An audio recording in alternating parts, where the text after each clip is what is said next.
estaba echando humo por todos los lados. Parece ser que el fuego vino de los huertos de atrás, que hay mucha maleza seca. Se escucha que hay un contenedor al lado, había un poco de fuego. Estamos hablando de coches que están muy chafados y el interior pues está bastante caldente. O sea, estamos hablando de una intervención de gran magnitud. Ha tirado una bolsa, no sé si sería droga o lo que sea, ha tirado una bolsa en medio del bancal. Y hemos empezado a escuchar disparos. Pues a los 8 pechos. No es la primera vez que nos encontramos con una banda de ladrones que se hacen pasar por policía. Eso. Asumí los errores del pasado. El mismo Tribunal Supremo ha procedido a una rebaja de 10 años de las penas a las que fue condenado Juan Álvarez, que cometió dos delitos, dos asesinatos, debutó en el mundo de la delincuencia de la manera más grave. Entraron 3 personas, reventaron el cristal, se llevaron la caja registradora, por suerte pudimos grabarlo y demás. Los agentes siguieron el rastro de la detenida hasta conseguir identificarla plenamente. Y entonces, pues ahora que estaba yo un poco ilusionado y tal, pues mira, adiós mis pavos. Buenas noches. En ocasiones contamos grandes operaciones contra el narcotráfico con grandes cifras de incautaciones, pero ¿qué pasa después? ¿Qué ocurre con esas personas? ¿Qué pasa en la cárcel? Vamos a intentar responder a estas cuestiones. Bienvenidos a Código 112, su programa de sucesos.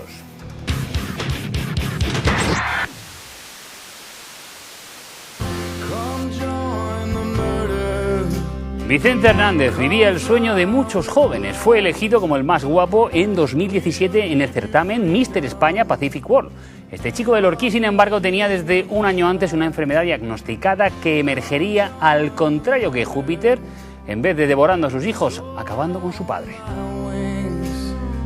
Este caso ha llegado a su encrucijada. Tiene fecha para juicio y defensa y acusación han presentado sus propias versiones sobre los hechos. Y los hechos, hay que recordarlos, tuvieron lugar en un piso del madrileño barrio de Chamberí. Hasta allí viajó Vicente en compañía de su padre para presentarse a un casting. Estaba raro, llevaba 2 semanas sin su medicación. Cuando se quedó a solas con su padre ocurrió algo. Estaba sucediendo un asesinato, mucho ruido de más arriba. Y bueno, pues nos asomamos y ya fue cuando vimos el revuelo de mucha policía subiendo con escudos y demás. Y bueno, estaba intentando detener al presunto asesino hasta que no sé cómo se pudo escapar. Yo lo vi bajando por las escaleras, cerramos rápido la puerta para que no entrara. Y bueno, mucho ruido y demás, y ya luego se ve que escapó por la calle para abajo y ya lo detuvieron aquí mismo en la calle. Vimos a un señor en calzoncillos, ensangrentado, bajando las escaleras y le cogieron aquí justo en la esquina. Y bueno, ya cuando terminamos, pues vi que justo sacaban el cadáver en una bolsa. 5 días antes su familia lo había llevado al psiquiatra, pero lo mandaron a casa con un antipsicótico. Vicente estaba alterado y sentía que corría un gran peligro. Atacó a su padre porque, según declaró después, creía que tenía el demonio dentro. Cogió 5 cuchillos y le apuñaló varias veces, incluido en el cuello. Mientras estábamos estabilizando al paciente, lamentablemente sufrió una parada cardiorrespiratoria. Intentamos las maniobras de reanimación, pero por desgracia no es posible superar la parada y el paciente fallece. En Lorquí la noticia causó dolor y desolación no solo en su familia, sino también entre todos los vecinos, puesto que víctima y verdugo eran conocidos y queridos.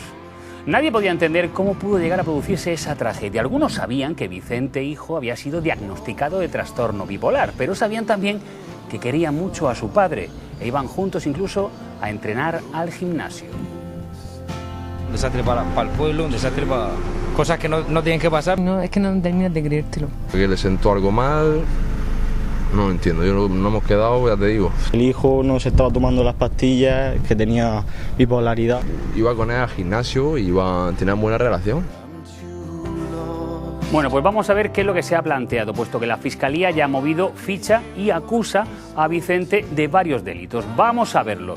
El primero que le acusa a Vicente es el delito de asesinato, el asesinato de su padre. También resistencia a los agentes que fueron en un primer momento a detenerle. Y 2 delitos de lesiones. Uno de ellos, lesiones leves, porque causó heridas hematomas a los agentes. Pero hay más detalles en este caso. El diablo está en los detalles, las circunstancias modificativas. ¿Cuáles son? Se va a intentar probar en el juicio. Pues una de ellas, vamos a verla, es por ejemplo el hecho del agravante de parentesco. La víctima es su padre y eso siempre agrava las penas. La segunda circunstancia que tiene que probarse es la eximente de alteración psíquica. Los forenses en Foncalén en marzo de este año afirman que Vicente no era dueño de sus actos, que había sufrido un brote. Y el tercero de las posibles circunstancias sería el atenuante de confesión, puesto que ahora está consciente, sabe lo que ha hecho y está verdaderamente abrumado por el sentimiento de culpa. Así que tenemos que contarles qué es lo que dice la Fiscalía. Pues pide para Vicente 15 años de cárcel por asesinato y, ojo, otros 15 años de internamiento para su tratamiento médico. El juicio será en la Audiencia Provincial de Madrid, aquí la están viendo, en mayo de 2022. Un jurado popular se encargará de dictar su veredicto tras 21 sesiones. La defensa afirma que está totalmente exento de cualquier responsabilidad o que como mucho se le condene por homicidio a 2 años de prisión y custodia familiar a su salida. Soy el fuego que arde tu piel, soy el agua que mata tu sed, el castillo, la torre, yo soy la espada que guarda el caudal, tú el aire que respiro yo, y la luz de la luna en el mar, la garganta que ansio mojar, que temo ahogar.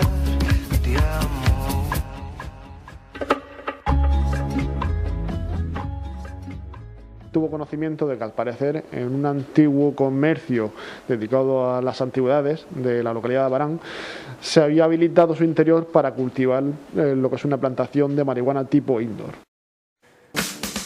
Pues eso, nuevo golpe al narcotráfico en la Vega Alta, en concreto en Navarra, en un local que parecía que estaba abandonado, pero solo lo parecía.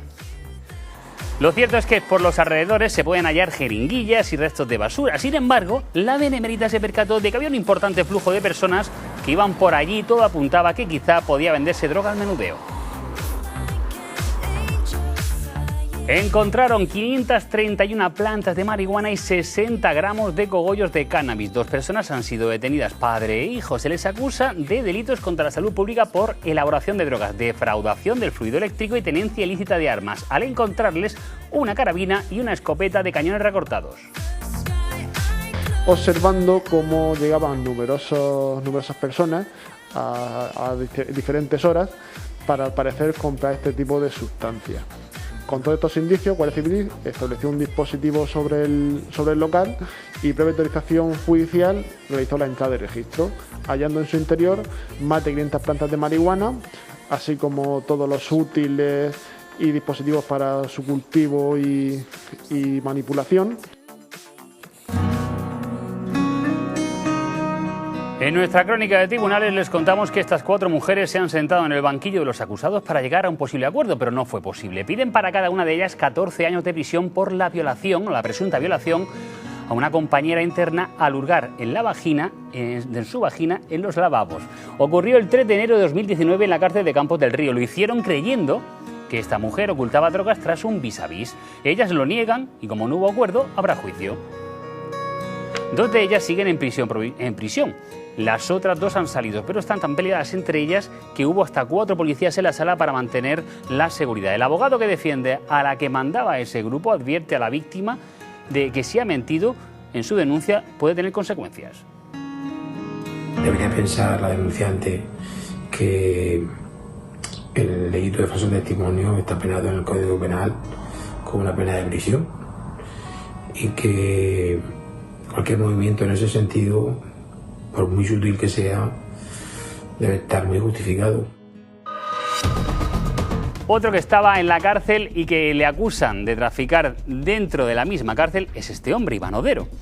Alias El Niño, un narco gaditano que cumplía condena en Campos del Río. Se le acusa de dirigir una red que introducía droga a través de los familiares de otros internos en los vis a vis.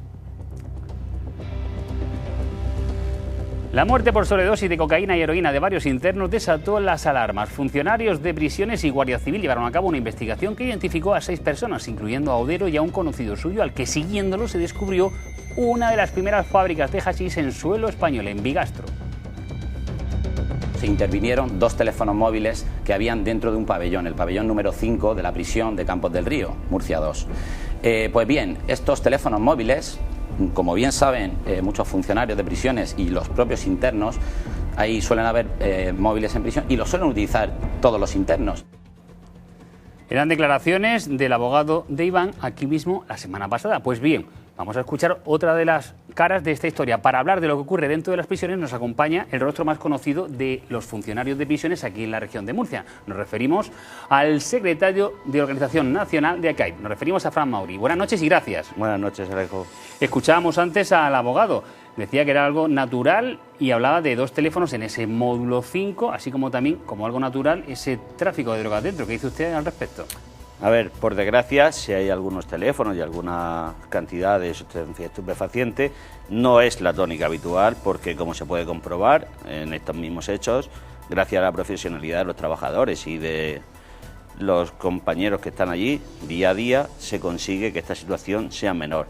Es evidente que una situación de comunicaciones con tantas visitas y tan pocos compañeros, con una media de 2 compañeros para meter a más de 300 comunicaciones con 4 familiares, que hacen 1.200 personas, algo se puede colar. Es algo que venimos reclamando desde el sindicato ACAIP UGT de toda la vida, la falta de personal. A principios de este año, recuerdo perfectamente hablando con usted, ya comentaba que habían fallecido varios internos por sobredosis, eran las fiestas navideñas y decía más o menos algo parecido, es que le faltaban manos quizá para controlar ese flujo, ese narcotráfico. Sí, es así. Me acuerdo perfectamente de la conversación, fue sobre el Día de Reyes en aislamiento. Sí es verdad que estamos siempre con las mismas denuncias, la misma situación endémica. No puede ser que haya 2 funcionarios cada 140 internos. No se puede realizar todo el trabajo, incluso contradice lo que dice la normativa nuestra de seguridad. Donde haya un interno tiene que haber un funcionario. Con 2 funcionarios es imposible estar en todas las dependencias. ¿Ha dicho 2 funcionarios para qué población reclusa? 140 de media. La investigación hablaba de conversaciones telefónicas dentro de ese módulo 5. La Guardia Civil cree que la dirigía Iván, pero su abogado decía que es que allí todo el mundo habla por teléfono. Bueno, eso no es real. Puede haber que haya algún teléfono, en este caso habían 2, con 70 internos, que había en ese módulo de media. Como puedes comprobar, no todo el mundo tiene teléfono porque hacemos nuestro trabajo y los compañeros están día a día encima y consiguen que estas situaciones no se den. ¿Que se introducen? Sí, evidentemente sí. Ahí está la prueba que se han intervenido 2, pero no es la tónica general. La investigación de la Guardia Civil, esta operación Overdose, señala que una colaboración entre funcionarios y guardias, digamos, desarticula y descubre esta trama, que se basaba también en esos vis-a-vis. Vamos a ver cómo nos lo recordaba el abogado de Iván y lo comentamos. De acuerdo. Los familiares de los internos en los vis-a-vis que realizaban con los propios internos incluían o se metían dentro de su cuerpo cierto tipo de material, sustancias estupefacientes, ya sea marihuana, ya sea heroína, para poder, una vez dentro del centro penitenciario, poder entregárselo a los familiares. Señor Mauri, volvemos a lo de antes, no se puede controlar tanto y además en ese espacio que está buscado para la intimidad de los internos. Sí, aparte que, como dice el letrado, entrar a la prisión dentro de una cavidad corporal, nosotros no tenemos autorización sobre el personal que viene de visita para poder someterlo a ningún tipo de prueba de radiodiagnóstico. Realmente, cuando tenemos fundadas sospechas, gracias a los funcionarios de Interior y a los compañeros del Grupo de Control y Seguimiento, se interviene muchísima cantidad de sustancias estupefacientes porque hacen un trabajo tremendamente bueno y consiguen anticiparse a la entrada. Es evidente que para eso se requiere más personal. Con el poco que hay, aún así se interceptan muchísimas cosas. El resultado es esta operación, que gracias a los funcionarios que empiezan en ello. Da la impresión que a lo mejor dentro de la cárcel todo podía ser más o menos tranquilo y controlado, pero es una situación, un clima que puede llegar a ser muy hostil, ¿no? Sí, realmente es un clima muy hostil. Como te he dicho, hay 140 internos y una media de funcionarios. Sin ir más lejos, anoche se produjo una agresión verbal con índole sexual a una compañera, donde un interno en 3er grado se le insinuaba y amenazaba cuando saliese ella a buscarla. Gracias a la actuación rápida de la dirección del centro, se ha regresado de grado y se ha mandado todo al juzgado de instrucción, de guardia, perdón, y esto es una tónica que nos viene siempre porque no tenemos personal, no tenemos formación, no tenemos medios y desde el Ministerio del Interior solo se da la callada por respuesta. Esto que nos acaba usted de contar es de esta misma semana. ¿Cómo se encuentra esa compañera funcionaria? Bien, como se puede estar en estos casos, bastante afectada y sin ganas de que se hable mucho del tema, pero es evidente que es algo que no se puede dejar pasar y que hay que poner en conocimiento de la opinión pública porque la falta de personal endémica conlleva este tipo de riesgos. No solo es este tipo, sino que hay agresiones físicas, no tenemos medios, no nos forman para usar los medios coercitivos. El que quiera aprender lo hace de manera autónoma y eso es lo que no puede pasar. La Administración tiene la obligación de formar a sus trabajadores y ahí no se está haciendo. Claro, eso a veces no nos llega del todo, lo que sí nos llega es la otra versión. Por ejemplo, nos contaba aquí el letrado de Iván que ha sido cambiado de prisión y se ha puesto en huelga de hambre porque manifestaba que no era bien tratado por los funcionarios. Vamos a escucharlo y lo comentamos porque es claro lo que más nos llega a los medios de comunicación. El señor Iván comenzó la huelga de hambre este lunes y comenzó la huelga de hambre porque se le están limitando flagrantemente los derechos que tienen los internos. Todo el mundo sabe, Alejo, que dentro de los centros penitenciarios el principal derecho que se delimita es el derecho a la libertad, pero que existen otros derechos como el derecho a la vida, el derecho a comunicar con tu familia, otros derechos de gran trascendencia. Bueno, pues hablaba de que le faltaban ahí derechos a este interno en concreto. Bueno, realmente creo que son unas acusaciones un poco desafortunadas del letrado, porque nosotros simplemente cumplimos un mandato constitucional de reeducación y reinserción social. Estamos en un ambiente muy hostil, no se le limita a nadie las comunicaciones si no es por mandato judicial y nosotros nos dedicamos a cumplir lo que mandan los jueces. Creo que afirmar eso es una temeridad porque nosotros no limitamos comunicaciones salvo que haya algún incidente grave y se determine que se suspenden las comunicaciones temporalmente y conforme a lo que establece la Ley Orgánica General Penitenciaria y el Reglamento Penitenciario. Son casos tasados. Comentaba, ya no sé si se refería a Albocácer, que la tarjeta del letrado con el número para contactar pues no se la transmitían al interno. Bueno, realmente es que nosotros no tenemos esa encomienda de tarea. Si él quiere hablar con su interno, tiene que acreditarse como letrado, ir al centro y una vez que está en el centro pedir una comunicación con su representado. Nosotros no estamos para llevarle mensajería al interno de la tarjeta para que llame a un abogado en específico. Esos son medios que tiene que poner él o el interno contactar con él o él con el interno, bien por carta o bien presentándose allí. Nosotros no estamos de correo. Y lo que sí están sufriendo, lo comentaba con el caso de Murcia, ese tipo de episodios violentos. Había otro también en Cataluña de una índole incluso más grave, ¿verdad? Sí, esta semana pasada, una funcionaria fue sometida a un acoso sexual donde el interno la forzó a realizarle tocamientos. Estamos desprotegidos totalmente y el problema es que se está legislando a favor siempre del interno. Hay que tener en cuenta que ahora mismo cualquier cosa que pase a nosotros nos llevan al juzgado por posible tortura, cuando nosotros nos cumplimos estrictamente la legalidad. Pues Fran Mauri, secretario de organización a nivel nacional de ACAI, muchísimas gracias por sus explicaciones y muchísima suerte en su cometido y ánimos para la compañera. Muchas gracias.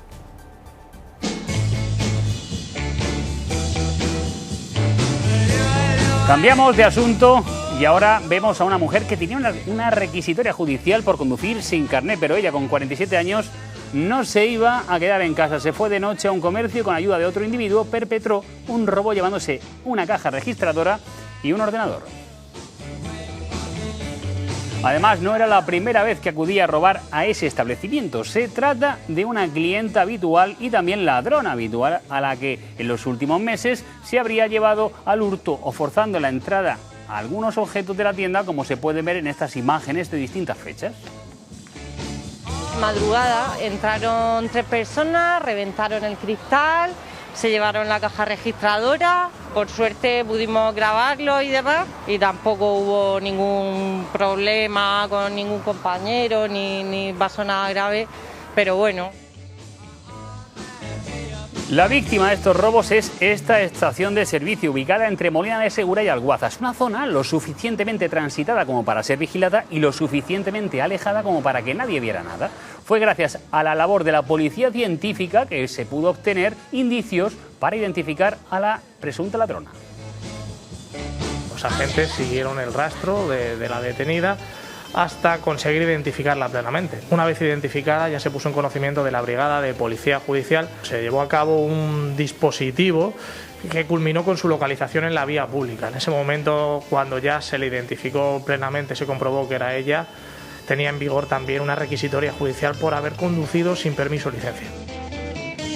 Gracias a su arresto y a la investigación se pudo también esclarecer 3 robos con fuerza en el interior de vehículos que, debido a las huellas, la sitúan como la autora de los robos.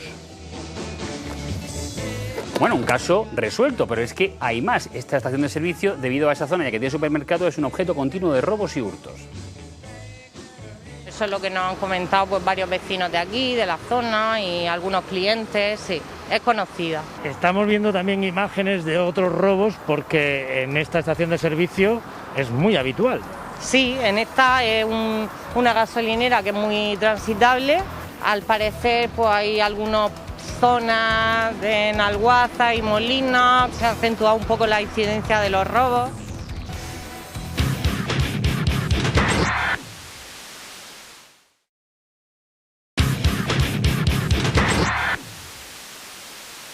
Eso sí, esos avisos podrían cambiar durante la jornada de mañana, que es cuando se espera ese episodio de temperaturas extremas, llegando a alcanzar máximas de 44 grados en puntos de la Vega del Segura, como podría ser Murcia.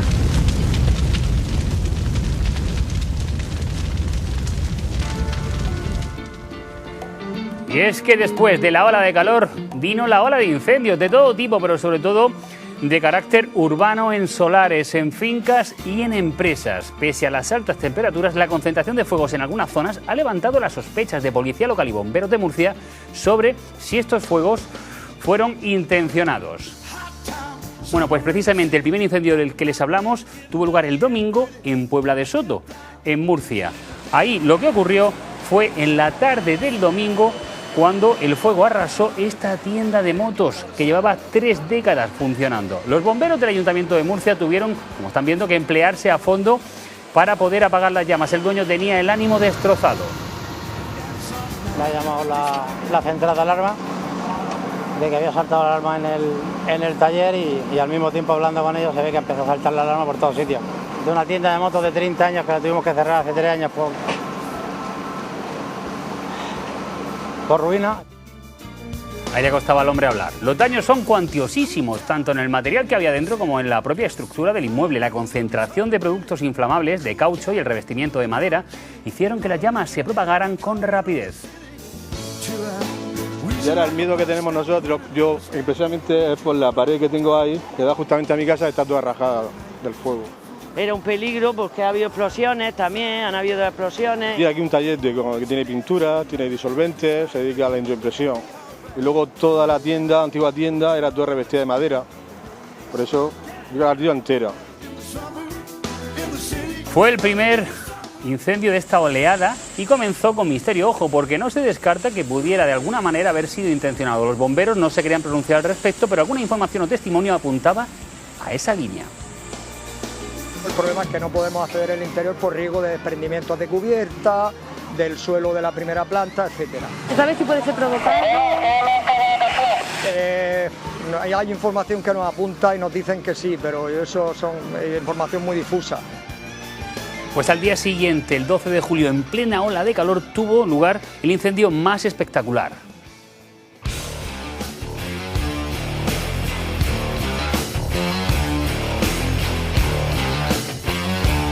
El fuego se declaraba hacia las 4:30 de la tarde, cuando por motivos no aclarados se detectaba este incendio en una de las parcelas valladas de Desguaces, París. Aquello no pintaba nada bien y hubo un gran despliegue.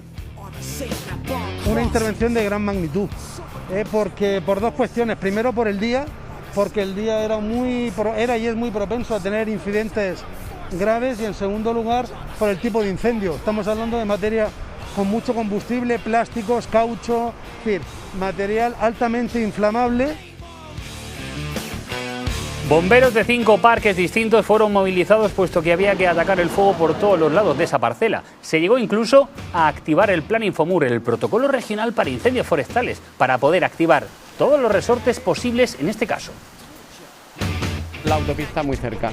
Hemos avisado a la Dirección General de Tráfico para que los paneles que circulasen con precaución por la cantidad de humo que ha salido.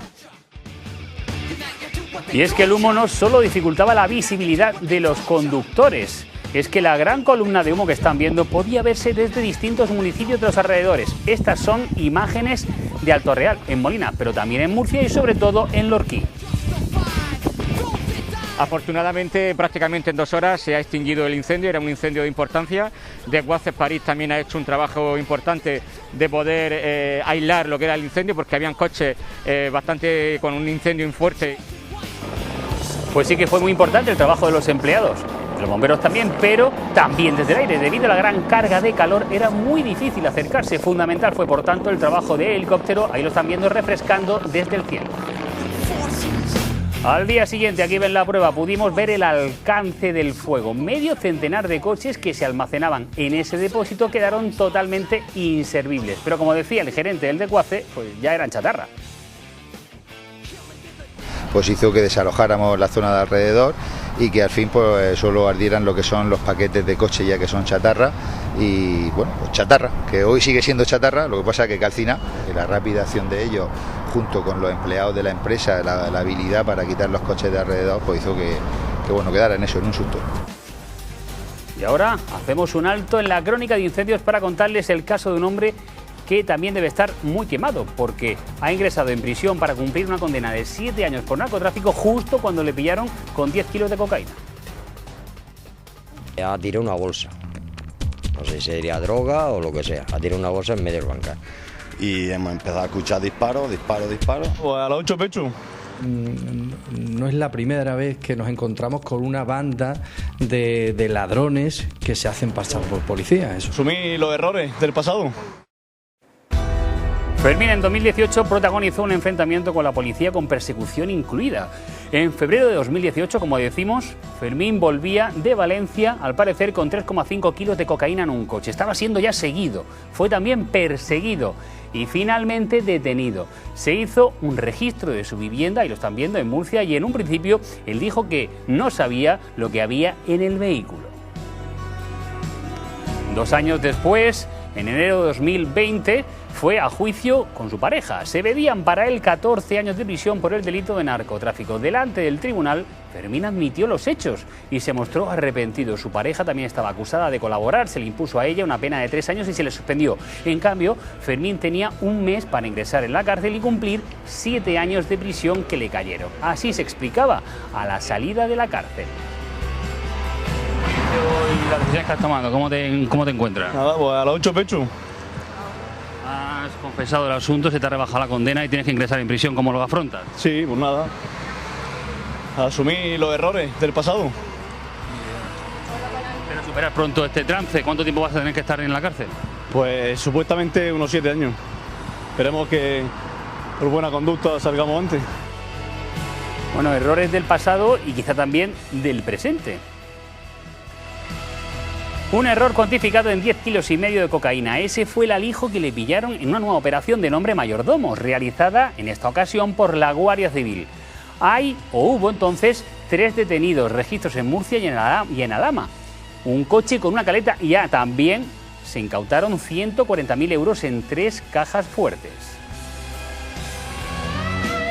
A finales de 2020, a través de información interna de la Guardia Civil, este equipo de investigación tuvo conocimiento de que un vecino de la ciudad de Murcia, llamado Fermín, estaba llevando a cabo supuestamente actividades de tráfico de drogas, concretamente cocaína en cantidades de notoria importancia. La Guardia Civil comenzó a hacerle seguimientos, algunos de ellos hasta este edificio ubicado en Getafe, en una avenida de nombre con un país sudamericano. Conducía un Chrysler, entraba al garaje y salía a las pocas horas de allí. En la estación de servicio BP de Honrubia, en Cuenca, los guardias civiles que le siguen piden las cámaras de seguridad de la estación y descubren algo. Fermín se ha encontrado con una persona desconocida, ahí lo ven. El desconocido, lo ven al otro lado, se trata de un varón también de Murcia que circulaba unos metros por delante de él, de Fermín. Llevaba un Mercedes y hacía las veces de coche lanzadera para vigilar que no hubiera un control policial por delante y avisar. ¿Y por qué? Pues porque este Chrysler, que era el que conducía Fermín, tenía una caleta. Para abrirla hay que adelantar los asientos delanteros del vehículo, como está haciendo ese guardia civil. Aquí están los funcionarios manipulando el coche incautado. Tras accionar un resorte electrónico en el salpicadero, la parte trasera hacia los pies pues se levanta y es justo donde están incluso hasta los asientos. Se descubre entonces un gran espacio oculto donde transportar importantes cantidades pues de lo que se quiera. En junio, cuando conocimos la operación, informábamos de la versión de la Benemérita sobre este caso, pero ¿y el acusado? ¿Cuál es su versión? ¿Qué fue de él? Pues para ello hablamos ahora con su abogado, con Ali Martínez. Muchas gracias y buenas noches. ¿Qué tal? Buenas tardes. Gracias por venir aquí porque nos permite contar la otra cara de esta historia. Pero lo primero es, a lo hecho pecho, como decía Fermín, ¿qué fue lo que pasó? Sí, bueno, de hecho mi trabajo consiste en que precisamente la solución no sea esa, a lo hecho pecho, no. Yo tengo que trasladar toda una serie de matices a esta versión que se aporta aquí y que acabas de exponer ahora mismo. Hay todo un cúmulo de matices que él tiene que narrar y que esclareceremos a lo largo de la instrucción de este procedimiento para que posibilite la resolución de la mejor manera posible. Y yo lo que persigo en este caso es desde el principio la libre absolución, porque yo sí sé cuál es la versión real, la versión de Fermín. Entonces yo voy directamente por la libre absolución. Así, en principio, quedó en prisión provisional por esta causa y ya la hemos conseguido que el juzgado cambie esa versión y dicte un auto de libertad provisional, si bien porque está cumpliendo una pena de prisión, luego no tiene sentido, toda vez que no hay riesgo de fuga, y ahora, pero también precisamente porque su señoría ha tenido visos de que pudiera no tener que mantenerlo en prisión aunque hubiese estado en libertad y no tuviese otra causa, ¿no? O sea que ya eso hace que la situación judicial cambie ligeramente. Entonces, si lo he entendido bien, por esta causa de los 10 y pico kilos, sí, no estaría preso. No, por esta no está preso. Está cumpliendo la de los 7 años que tú has anunciado anteriormente, está cumpliendo esa. Bueno, letrado, lo anunció el tribunal. Sí, no me refiero a que lo has anunciado, que has comentado. Pero la primera pregunta, si estuvo luego al parecer con una identidad que no era suya y no ingresó en prisión, ¿por qué dijo que sí a la salida del juicio? A ver, porque es que su intención siempre ha sido cumplir con la justicia. Él sabía que tenía esa cuenta pendiente y el hecho de que él estuviese en situación irregular, en situación de búsqueda y captura, esa era una situación momentánea porque estaba a la espera de que se resolviese sobre su petición de indulto.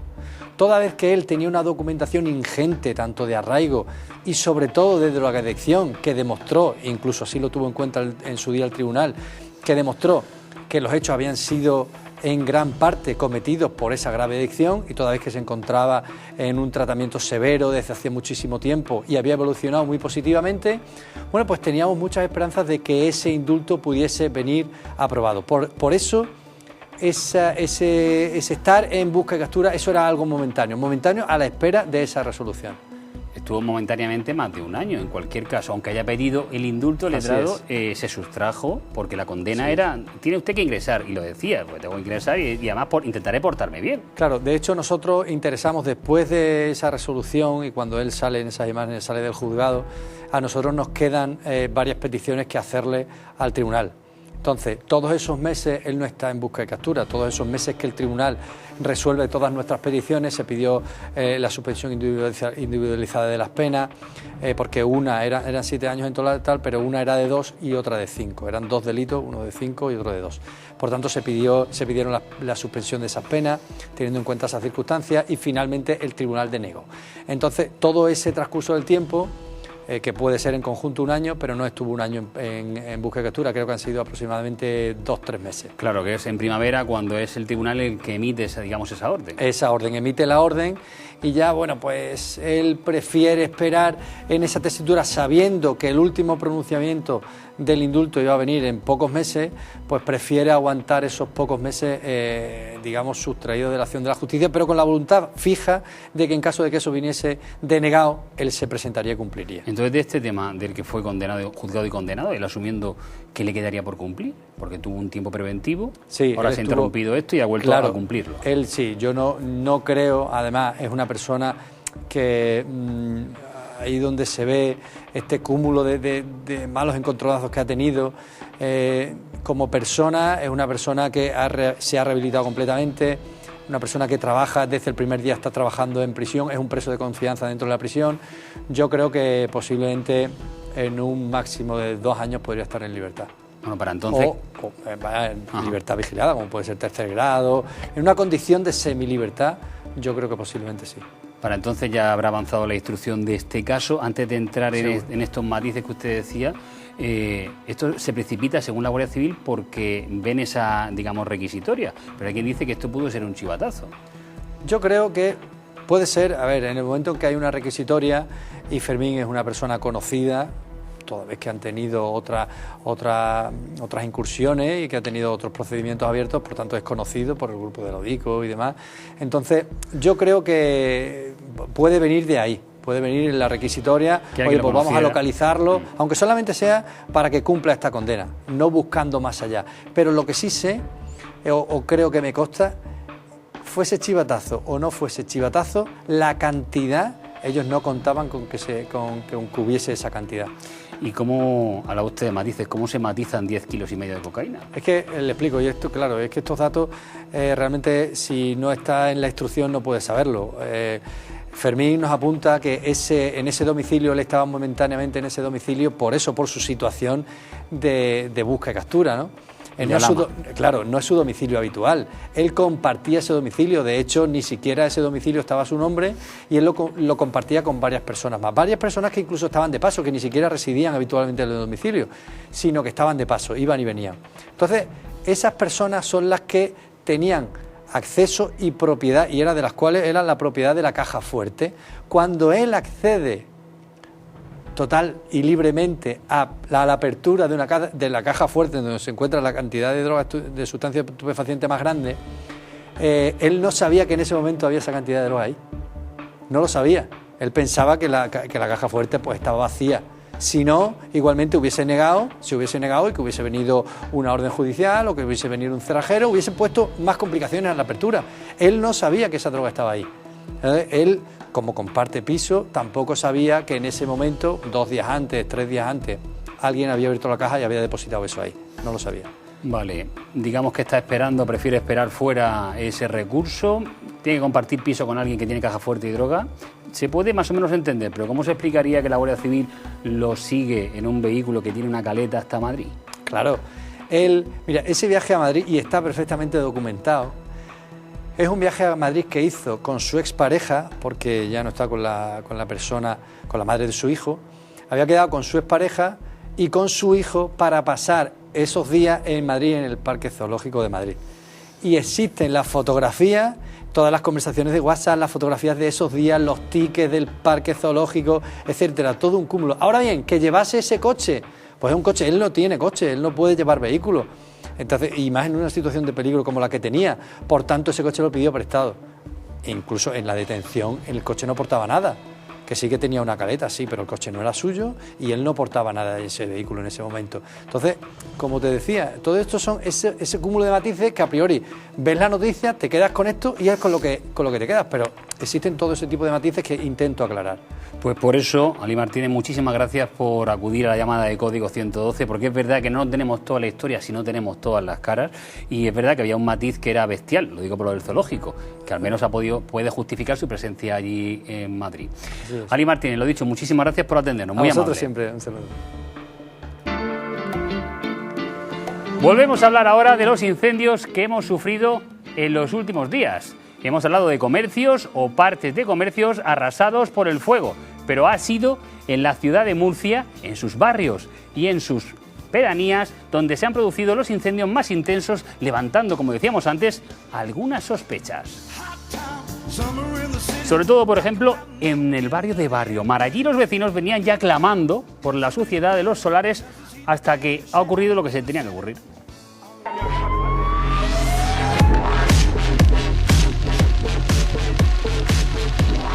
La tarde y la noche del lunes, en plena ola de calor, unos solares de Barrio Mar ardieron a la espalda de una vieja casa abandonada, la que corresponde al número 136 de la avenida Ciudad de Almería. Decenas de bomberos, policías y sanitarios se movilizaron para controlar la situación tras un día tórrido y con muchas incidencias. Fue tan rápida la propagación de las llamas que los vecinos, ahí los ve muy preocupados por lo que estaba pasando, sacaron improvisadas mangueras para refrescar los terrenos de maleza y que no llegara a las viviendas. Muchos están muy molestos porque esto, como decíamos antes, se veía venir. Ni va a ser la última. Mientras que no limpien todos los solares que hay y los vayan bien vallados, el problema va a ser el mismo. Está todo, todo está así, lleno de maleza y de ramas secas. Pero este es que no se limpia y este llega a 3 metros de la nave. Y alguna que otra vez han venido los bomberos para apagar el fuego porque... Y claro, la otra noche fue un incendio muy grande y la gente pues se asustó más que nada por los problemas que podía dar a la fábrica. Es una industria que sí, ahí si eso arde, madre mía.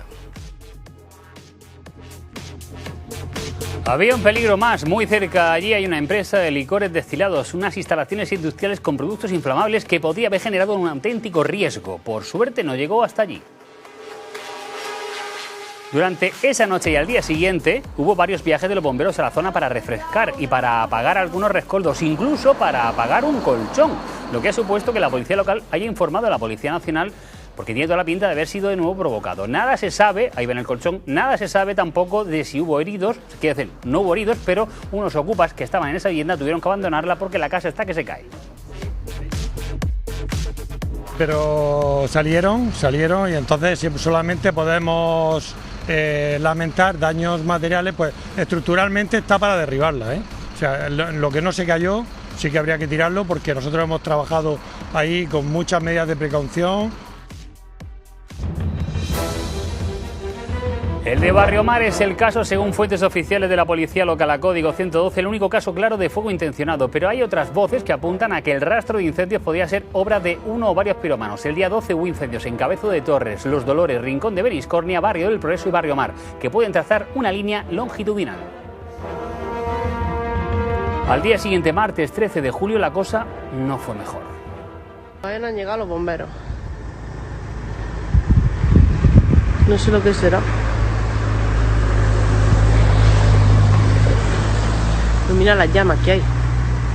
¿Se nota yo el calor aquí? El más peligroso de los incendios tuvo lugar en Llano de Brujas. Ahí lo están viendo. Un fuego alcanzó una empresa de palets generando llamas de hasta 20 metros. De nuevo, este incendio supuso toda una alarma, una gran columna de humo y la intervención del helicóptero de la Dirección General de Emergencias para apagarlo y controlarlo desde el cielo.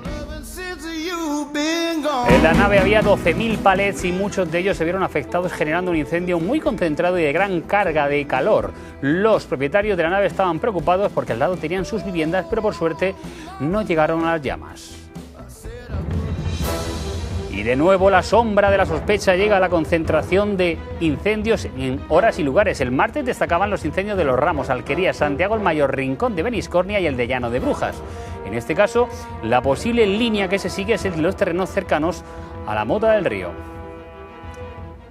Y ahora hablamos de otro asunto que cambiamos de tercio porque Juan Álvarez, alias El Orejas, fue declarado culpable de 2 asesinatos en Caravaca de la Cruz en 2016. Se sentía amenazado este hombre que ven por su vecino, por unas deudas, se citó con ellos, con él y su pareja, les esperó oculto con una escopeta pedida a un amigo y los mató de varios disparos. Fue juzgado en Murcia por un jurado popular y condenado a 34 años de cárcel.